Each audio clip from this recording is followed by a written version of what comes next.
Hello friend, welcome to my YouTube channel what is study. तो हमने पिछले lecture में देखा था कोऑर्डिनेट क्या होता है, कोऑर्डिनेट सिस्टम क्या होता है, उसे किसने क्रिएट किया था। और आज हम लोग देखेंगे कि इसका यूज़ क्या है। Ability to precisely define the position of object in space and time. तो स्पेस एंड टाइम में किसी ऑब्जेक्ट की पोजीशन को डिफाइन करता है। जैसे कि ये स्कूल है, ठीक है। हमारा कोई स्कूल है और ये हमारा घर है। हमें अपने घर से स्कूल जाना है, तो हमारे पास एक डायरेक्ट रास्ता तो नहीं है, क्योंकि यहाँ पे कई सारे घर बने, हम डायरेक्ट नहीं जा सकते। हमने क्या किया, अगर होता तो जा सकते थे, लेकिन हमने क्या किया, हमने किया कि देखा कि यहाँ से जाएं। एक्स एक्स में हमने देखा जगह है, यहाँ से हमने स्टार्ट किया और यहाँ पे पहुँच गए। फिर हमने देखा कि स्कूल जो है हमारा वो ऊपर मतलब आगे लेफ़्ट में है, हम मुड़ गए इधर साइड लेफ़्ट में, ठीक है, और अपने स्कूल पहुंच गए। तो ये हुआ एक एग्जांपल कोऑर्डिनेट सिस्टम का। अब क्या करते हैं, इसके यूजेस देख लेते हैं। इसका यूज़ होता है मेडिकल साइंस में, डायग्नोसिस एंड ट्रीटमेंट में, research in space and navigation में, टेक्नोलॉजी में क्या क्या होता है, डिज़ाइनिंग एरोप्लेन, वीडियो गेम्स। जो एरोप्लेन डिज़ाइन होते हैं पहले हम उसे डिज़ाइन करते हैं, डायरेक्टली नहीं बना देते हैं। और वीडियो गेम्स बनाने में भी इसका यूज़ होता है। कई सारे ऐप्स भी आते हैं, आप डाउनलोड करके देख सकते हैं, जैसे 3D एनिमेशन या ऑटो कैड, ठीक है। तो उसमें कार्टेशियन कोऑर्डिनेट का यूज़ होता है।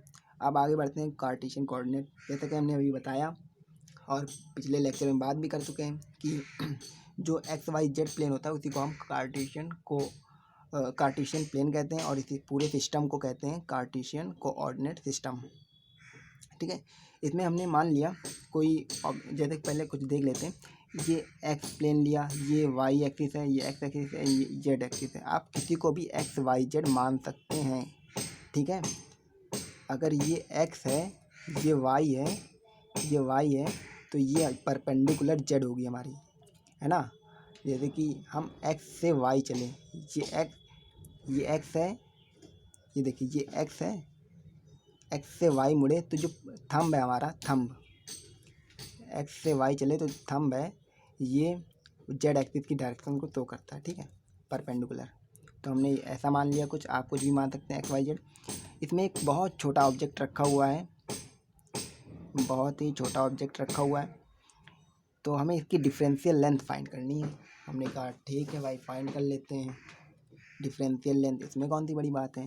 फिर जब हम आगे बढ़े तो हमने देखा कैसे फाइंड करेंगे यार। तो हमने सोचा कि मान लीजिए अगर हमें इसकी फाइंड करनी, इसकी फाइंड करनी, इसकी फाइंड करनी है, ठीक है।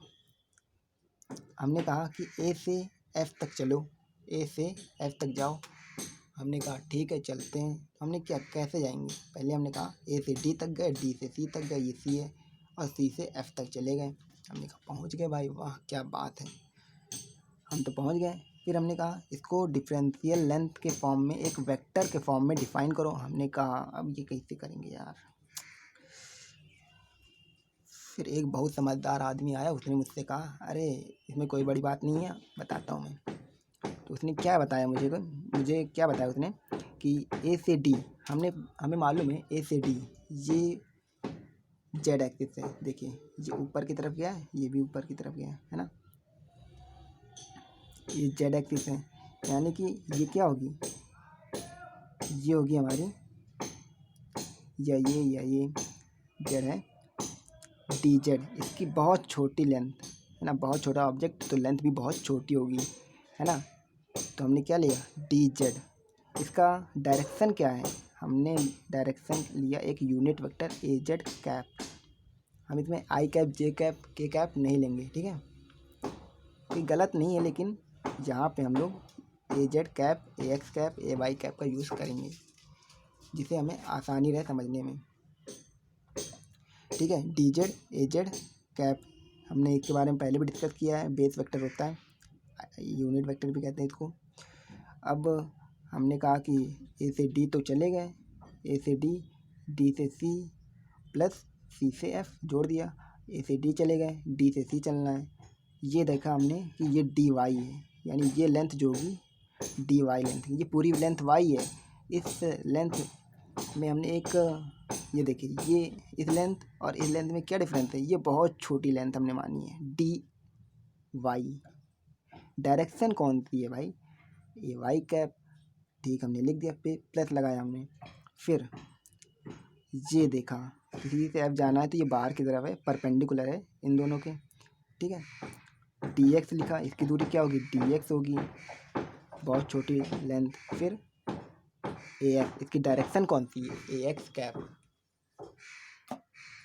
ठीक है। जैसे कि हमें एक शहर से दूसरे शहर जाना है तो हमें क्या होगा, मैग्नीट्यूड और डायरेक्शन दोनों की ज़रूरत पड़ेगी, बिना हम इसके यूज जा नहीं सकते हैं, ठीक है।